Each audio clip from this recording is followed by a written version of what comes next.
Here are the headlines for Sunday, August 11, 2024. Police audio corroborates claims Joe Biden had a medical emergency in Las Vegas. Audio recordings have been released revealing that law enforcement in Las Vegas were involved in a sudden operation to secure a route for President Joe Biden to get to University Medical Hospital, a trauma center corroborating previous reports of a medical emergency involving Biden. The recordings, obtained through a Freedom of Information Act request, contain police chatter and appear to span several hours, with officers being asked to respond, with emergency response procedures in place.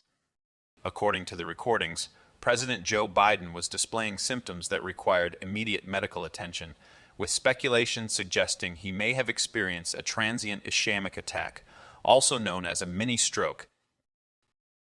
Mainstream media absent in reporting dozens of nighttime low-temperature records across the United States.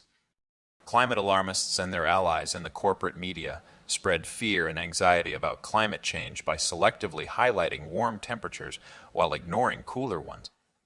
In the Northern Hemisphere summer, dozens of nighttime low-temperature records have been broken, with temperatures in the upper 40s and lower 50s, which is typical of early October weather. The National Weather Service's Climate Prediction Center expects La Nina to emerge in September, October, November, bringing cooler temperatures. Trump campaign hacked. Microsoft says Iran-backed group Mint Sandstorm responsible becomes. Trump campaign hacked. Microsoft says Iran-backed group Mint Sandstorm responsible. Microsoft's Cyber Threat Assessment Unit reported that an Iran-backed group called Mint Sandstorm hacked into the account of a high-ranking official on the Donald Trump 2024 presidential campaign in June. The hack involved a spear-phishing email sent from the compromised email account of a former senior campaign advisor, and it is believed to be part of increasing attempts by Iranian groups to influence the upcoming United States presidential election. Following the report's release, the Trump campaign confirmed that it had been the target of a cyber attack in which campaign documents were stolen, attributing the breach to foreign sources hostile to the United States. These are the most and least popular United States governors. Tim Walz, the Democratic nominee for vice presidency, has a low net approval rate of 13% as governor of Minnesota, ranking him 36th in popularity among governors nationwide. In comparison, other governors considered for Kamala Harris' running mate have higher approval rates, such as Andy Beshear with 40% and Josh Shapiro with 25%. Despite this, Walz's regular guy image, military experience, and progressive policies may appeal to moderates and voters from non-coastal states, complementing Harris' profile. However, his handling of the COVID-19 pandemic and the George Floyd protests has caused pushback among conservative voters in Minnesota. Neither scholar nor journalist. How the New York Times influencer undermined groundbreaking study debunking mask mandates. Zeynep Tufekci, a prominent critic of mask mandates, bullied Carla Soares-Weiser, the editor-in-chief of Cochrane Library, into publishing a statement claiming that she would make changes to a mask review, despite having no scientific basis for doing so. However, shortly after, Soares-Weiser clarified that Cochrane will not make any changes to the mask review, contradicting Tufekci's claims that the review had been corrected. The saga has raised questions about Tufekci's ethics and whether Soares-Weiser is still fit to lead Cochrane. Russia begins heavy retaliation on Ukrainian capital as Zelensky breaks silence on Kursk invasion. Ukraine's President Volodymyr Zelensky confirmed the country's cross-border ground operation into Russia, stating that Ukraine is proving it can restore justice and ensure pressure on the aggressor. In response, Russia vowed to take tough action, which has already begun with a heavy missile attack on the capital of Kiev, resulting in several casualties and damage to the suburbs. Zelensky alleged that Russia used a North Korean ballistic missile in the attack, while also pressing Western allies for more defense equipment to protect Ukrainian skies. The situation is escalating, with some analysts viewing Ukraine's actions as a desperate ploy to force an escalation, and others seeing it as a publicity stunt. Vice President Kamala Harris admits families hit by cost of living crisis. Vice President Kamala Harris has been a strong supporter of the economic policies known as Bidenomics, frequently expressing her enthusiasm for the approach over the past 3.5 years. However, in reality, many Americans have struggled financially due to elevated inflation and high interest rates under these policies. A recent advertisement from former President Donald Trump's campaign portrays Harris as the face of Bidenomics, highlighting her repeated claims that it is working despite widespread financial difficulties among the middle class. Harris has recently acknowledged the cost of living crisis, stating that she believes in a future where the cost of living for America's families can be lowered, which seems to contradict her previous support for Bidenomics. Her campaign website lacks a policy-based agenda, leading some to criticize her and the Democratic Party for being out of ideas. Is a much deadlier strain of monkeypox going to be the next great global health scare? The World Health Organization is holding an emergency meeting to determine whether to declare a public health emergency of international concern due to the rapidly growing outbreak of monkeypox in Central Africa. A new strain of the virus has already killed over 500 people in the Democratic Republic of Congo, with more than 14,000 reported cases this year alone.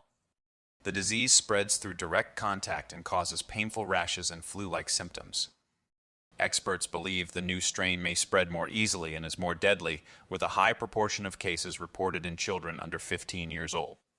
Confirmed cases have been detected in 4 nations that directly border the Democratic Republic of Congo, including Burundi, Kenya, Rwanda, and Uganda. Newsom hires $200,000 per year celebrity photographer for glamour shots. California Governor Gavin Newsom has hired celebrity photographer Charles Omani at an annual salary of $200,000 to improve his public image, amidst the state's struggles with poverty, homelessness, and high taxes.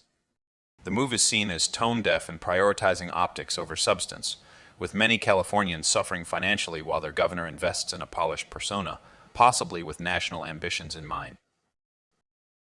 East Coast says goodbye, Debbie. A new tropical threat emerges.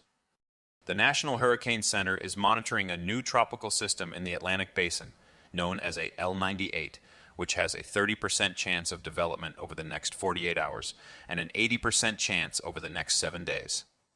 The system is located roughly midway between the Cabo Verde Islands and the Lesser Antilles and is expected to move westward to west-northward to west-northwestward across the central tropical Atlantic. Gradual development of this system is possible during the next couple of days, with a tropical depression likely to form by early to midweek as it approaches the Lesser Antilles. The $1 trillion coin, a dumb idea that some government people take seriously. Minting a $1 trillion coin is not a viable solution for solving the national debt problem in the United States. This idea has been proposed as a way to bypass the need for Congress to raise the debt ceiling, but it would essentially be creating free money that would lead to inflation and devalue the currency. While some may think this is a clever solution, it would ultimately cause more harm than good by increasing the money supply and reducing the value of the dollar. In theory, the government could use the newly created funds judiciously and minimize the inflationary effect. But in reality, politicians are unlikely to exercise such restraint, leading to a cascade of spending and further economic problems. London calling, police chief threatens to arrest people around the world for online speech. London Police Commissioner Sir Mark Rowley warned that the force will pursue individuals for online speech crimes, regardless of their location within or outside of the United Kingdom, potentially leading to extradition. The move has raised concerns about freedom of speech as the British government increases its crackdown on perceived hate speech and inflammatory language. Critics argue that such laws could be used to silence dissenting voices and chill free speech, with Raleigh stating that being a keyboard warrior does not make you safe from the law. Last year's Pentagon leaks proved that Zelensky was plotting to invade Russia since January 2023. Ukraine's invasion of Russia's Kursk region in spring 2023 was not unexpected, as Ukrainian President Volodymyr Zelensky had been planning it since January 2023. The United States was aware of these plans by May 2023, according to a report in the Washington Post, and Zelensky believed that invading Russia would give Kyiv leverage in talks with Moscow. Despite this knowledge, Russia did not adequately prepare its border defenses, leading to Ukraine's successful invasion. This failure highlights the problem of groupthink within Russia's leadership, which has consistently underestimated Ukraine's military capabilities. To succeed in its goals, Russia needs to eliminate this groupthink and adopt a more flexible and adaptive approach to conflict. Russiagate continues to survive like a science fiction monster resilient to bullets. Veteran intelligence professionals for Sanity VIPS published 2 memoranda stating that allegations of Russian hacking during the 2016 United States presidential election were baseless and an inside job. The statements by people involved in WikiLeaks, including Julian Assange and Kim.com, are consistent with technical evidence assembled by VIPS members, such as Bill Binney. Despite this, the Russiagate myth persists, potentially due to its usefulness for those seeking to increase tension with Russia or explain away election losses. The case for mass deportations. The recent influx of immigrants in European cities has led to the creation of no-go zones where police and native citizens fear to enter due to radical Islamization. In Germany, 18.4% of the population is foreign-born, while in the United Kingdom it is nearly 15%, and in America, 13.8%. These numbers are unsustainable for Western democracies, and some cultures are proving to be superior to others in terms of assimilation and respect for Western values. To prevent further Islamization and Balkanization, immigrant groups that refuse to assimilate should be deported immediately, as 2 diametrically opposed cultures cannot peacefully coexist. The rights of Western citizens, including their institutions, history, security, prosperity, and futures, must be protected and fought for. EU's High Representative says no justification for these massacres after Israeli strike kills nearly 100 Gazans.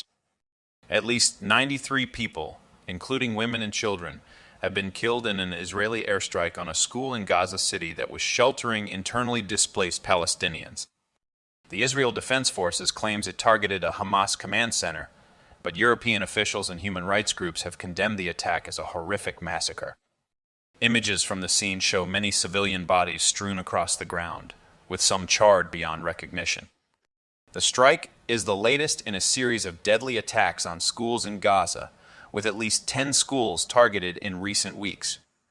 International leaders, including EU Foreign Policy Chief Joseph Borrell and UK Foreign Minister David Lammy, have expressed shock and horror at the attack and called for an immediate ceasefire to protect civilians. Half of Organization for Economic Cooperation in development countries earn less now than pre-pandemic.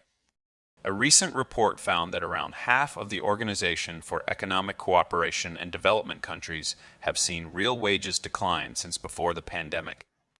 In 2024, people in many countries, including the United States, Canada, Japan, Australia, and several European nations, had less money at their disposal than roughly 4 years ago due to inflation running hot and causing price increases to outweigh wage growth. The hardest-hit countries included Finland, Italy, the Czech Republic, Sweden, and New Zealand, which saw real wages decrease by more than 5%, with Sweden experiencing the largest decline of 7.5%. HeartNet. These are the key levels below which the market will crack. A sudden drop in credit card balances was observed last week, similar to what occurred during the COVID-19 pandemic. This decline is not surprising given that the average interest rate for interest-bearing credit card accounts reached a record high of 22.76% in the second quarter. The Federal Reserve has refused to cut rates, which means that consumers are facing increasingly expensive debt as banks continue to hike credit card rates without cutting them. United States will lift ban on offensive weapons sales to Saudi Arabia. The Biden administration is lifting its ban on selling offensive weaponry to Saudi Arabia, reversing a 3-year policy amid ongoing attempts to broker a Saudi-Israel normalization deal. The move comes as the United States continues to provide military support to Ukraine in its conflict with Russia, while also battling Yemen's Houthis in the Red Sea and launching airstrikes on Houthi military sites. The Biden administration had initially invoked the ban on offensive weapons sales to Saudi Arabia in 2022 due to concerns over the country's war efforts in Yemen, but has since softened its stance as it seeks to normalize diplomatic relations between Saudi Arabia and Israel.